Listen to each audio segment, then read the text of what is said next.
Hello, everyone. Welcome back to my channel, which focuses on BCG and type 1 diabetes.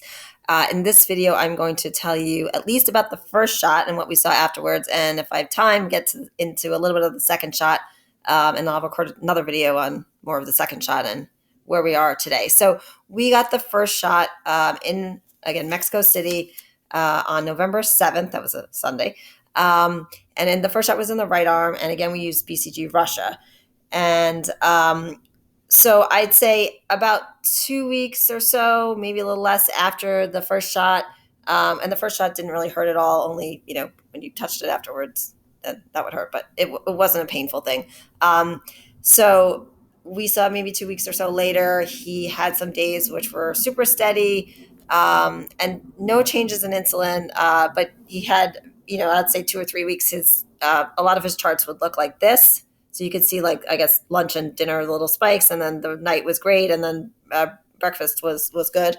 And then here's another chart. I think this is after dinner, and then again 24 hours. So you could see little peaks from meals, but he didn't go very high at all. So it wasn't every day like that. But he'd have a few days in a row like that, and a few days where he would kind of go more high after a meal, let's say. But he wasn't going so high anymore. Actually has not been above 250 at all, except for one time when I misfired the insulin and it didn't go in, and I wasn't sure if it went in or not, so I gave him the meal anyway. So that didn't work out. But other than that, he's not been above 250 since he got the first shot. So, and I'll say the day he went to get the first shot, he was very nervous, traveling, and he needed a correction at the airport. So he has not, again, gone above 250 except that one time, and that was in January after that I, messed up the shot. So he had no changes in insulin needs, but a lot more steadiness, not going as high after a meal, and so just looking better. So we got the second shot 4 weeks later. I think that was December 5th. So that one was in the left arm. And so the left arm has all the lymph nodes, and again, use BCG Russia. That one has all the lymph nodes, so that one hurt more, and he had a stronger reaction, I guess, probably because A was in the left arm and B, that was the second shot. So about a week after the second shot, he started having crazy swings.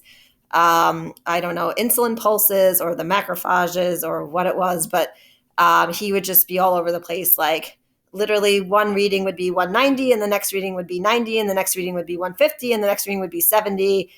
And then that wasn't 24/7 or anything, but he'd have times when it was like that. And it continued for a while. We didn't change his insulin because the other times he still needed, the 8 Lantus and the same carb ratio. It didn't really affect meals. But so it was like that until one day he had a cold around Christmas time, and the swing stopped. But I'll say that he had 3 colds since he was diagnosed in May. The first 2 colds, he was above 200 practically the whole day for 3 days in a row. This cold, he had the same insulin needs. I didn't up him at all, but he was very steady. I'd say 85% of the day he was in range. So no crazy 200 numbers like we had previously seen. So, and then the other thing I'll add is that we had gone to the doctor about a week or 10 days or so after he got the second shot, and his A1C was 5.8, and we are MDI, so I'm very, very pleased with that. And I think that possibly the first shot contributed to, with the steadiness we saw, contributed to him, because we had gotten it a month before, getting that very excellent A1C. So I will end the video there. I'm going to pick it up in the next video and talk more about what we've seen since the second shot and since the time that he had that cold. And have a great rest of the day.